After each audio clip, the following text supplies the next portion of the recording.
बच्चों, good morning. आज हम अपना कॉम्पोजिशन का जो नेक्स्ट टॉपिक है रिपोर्ट राइटिंग, उसको पढ़ेंगे।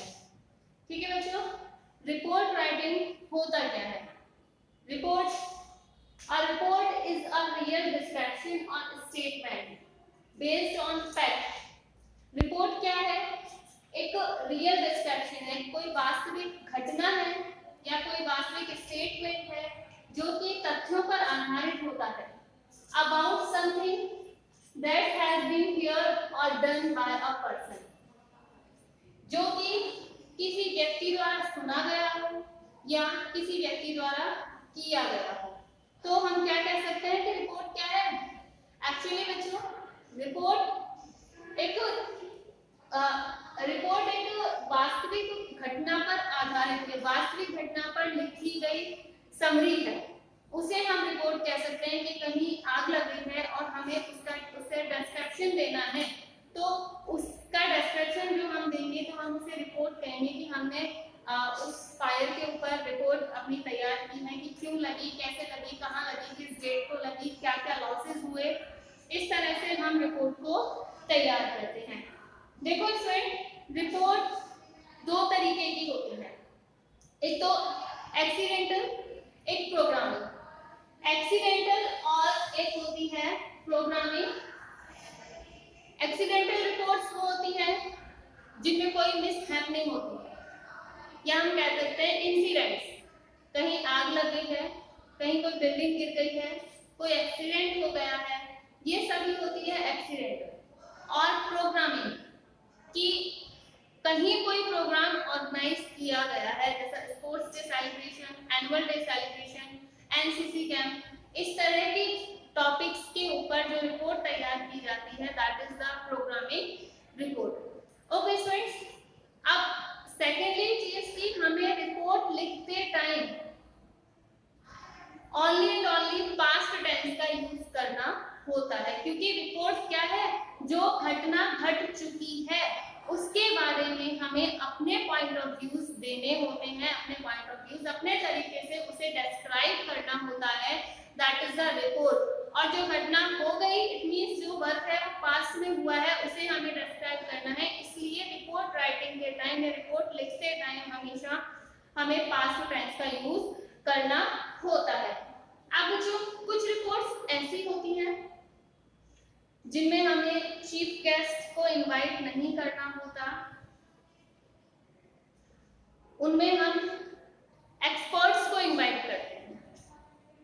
ठीक है, कुछ प्रोग्राम्स होते हैं ऐसे जिन पर हमें रिपोर्ट लिखनी है, तो कुछ प्रोग्राम्स ऐसे होते हैं जिन पर हम चीफ गेस्ट को इनवाइट ना करकर किसी एक्सपर्ट्स को, जैसे कोई सेमिनार है, किसी सेमिनार, हमने साइंस एग्जीबिशन की सेमिनार लगाई, उसमें हम किसी चीफ गेस्ट को ना बुलाकर हम चाहेंगे कि कोई एक्सपर्ट, कोई साइंटिस्ट हो या कोई साइंस से रिलेटेड कोई पर्सन हो, उसको हम इनवाइट करें, तो वो हमारे स्टूडेंट्स के लिए ज्यादा बेटर होगा। सेकेंडली, काफी बार ऐसा होता है कि हम किसी चीफ गेस्ट को भी ना बुलाएं और किसी एक्सपर्ट्स को भी ना बुलाएं। ठीक है बच्चों, तो इन चीजों पर हमें रिपोर्ट लिखते टाइम हमें इन चीजों पर फोकस करना होता है, इन चीजों पर ध्यान देना होता है।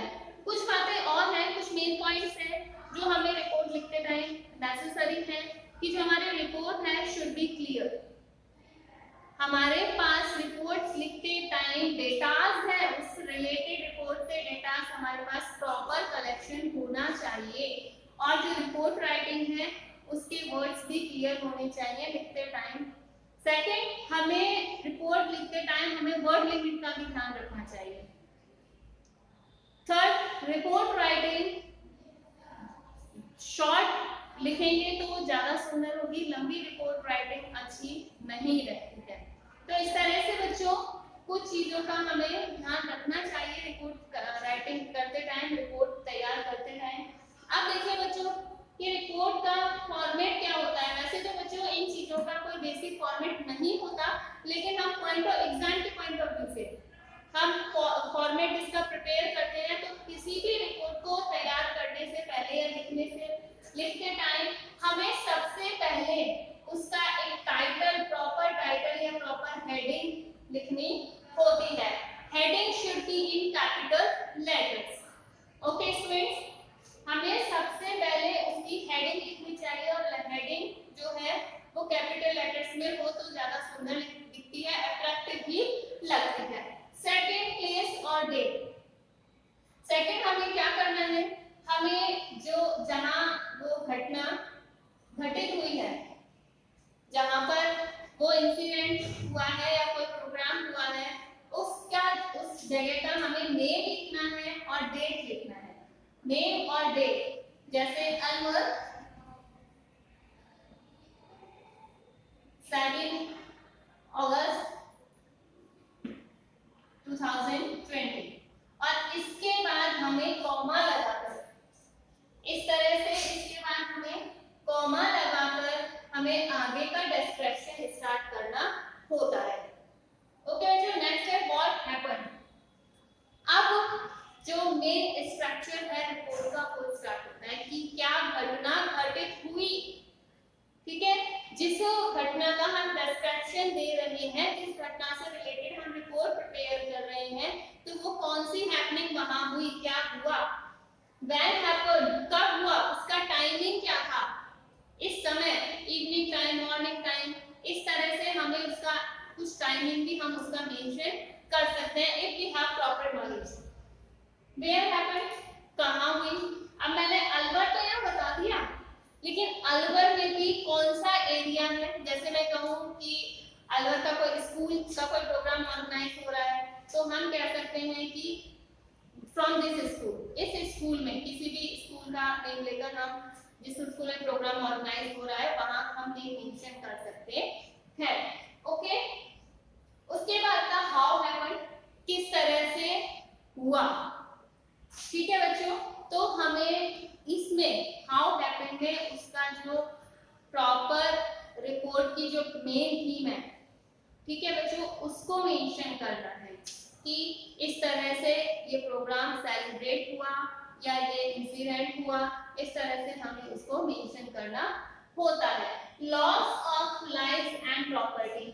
बच्चों देखो, अब बात आती है कि अगर हमारी जो रिपोर्ट है किसी एक्सीडेंट बेस्ड है, जैसे कि मैंने आपको स्टार्टिंग में बताया कि कहीं आग लग गई है, कोई बिल्डिंग गिर गई है, कहीं कोई चोरी हो गई है, बैंक रॉबरी हो गई है, अगर इस तरह से कोई टॉपिक पर रिपोर्ट लिखनी होती है, तो उसमें हमें उस हैपनिंग से, उस घटना से हमें कितनी प्रॉपर्टी का लॉस हुआ है और कितनी लाइफ का लॉस हुआ है वो भी हमें मेंशन करना होता है। और उसके बाद details of rescue and relief operation, और फिर उस मिस हैपनिंग के लिए कितने को रेस्क्यू ऑपरेशन, रेस्क्यू मींस बचाव, रेस्क्यू और रिलीफ ऑपरेशन उसके लिए कितने चलाए गए या उसके लिए क्या क्या किया गया। ठीक है, help by the government and organization, अगर गवर्नमेंट ने कोई रिलीफ ऑपरेशन दिया है या किसी ऑर्गेनाइजेशन के थ्रू उसके लिए हेल्प दी गई है जहां वो इंसिडेंट हुआ है, उसका भी हमें मेंशन करना होता है। और लास्ट में what need to be done, और लास्ट में ये कि उसके लिए और क्या क्या हो सकता था। आप अपनी तरफ से, अपने पॉइंट ऑफ व्यू, अब तक तो क्या था, आपने रियल डिस्क्रिप्शन दिया था कि वहां ये हैपनिंग हुई, यहाँ हुई, इस डेट को हुई, इस जगह पर हुई और इस तरीके से हुई, लेकिन और ये लॉस हुआ, गवर्नमेंट ने इसके लिए इतनी हेल्प की, किसी ऑर्गेनाइजेशन ने ये हेल्प की, और सबसे लास्ट में आप अपना भी पॉइंट ऑफ व्यू दे सकते हैं कि किस तरीके से वहां पर और कोई नीड हेल्प हो सकती थी, क्या किस तरीके की और कोई रिक्वायरमेंट भी कंप्लीट की जा सकती थी, what need to be done, और अभी भी वहां कुछ करने के लिए कुछ है, क्या करना हमें चाहिए उसके लिए। इस तरह से हम अपना पॉइंट ऑफ व्यू भी दे सकते हैं, और इसी तरह से ये एक है फॉर्मेट हमने प्रिपेयर किया, इस तरीके से हम अपनी एक रिपोर्ट तैयार कर सकते हैं किसी टॉपिक को लेकर या किसी इवेंट या इंसिडेंट को लेकर। ओके बच्चों, इस तरह से आपका जो रिपोर्ट राइटिंग का टॉपिक है कंपोजिशन का, ये कंप्लीट होता है। और अगर आपको कोई क्वेरी होती है तो आप प्लीज मुझसे शेयर कीजिए, and thank you for watching video.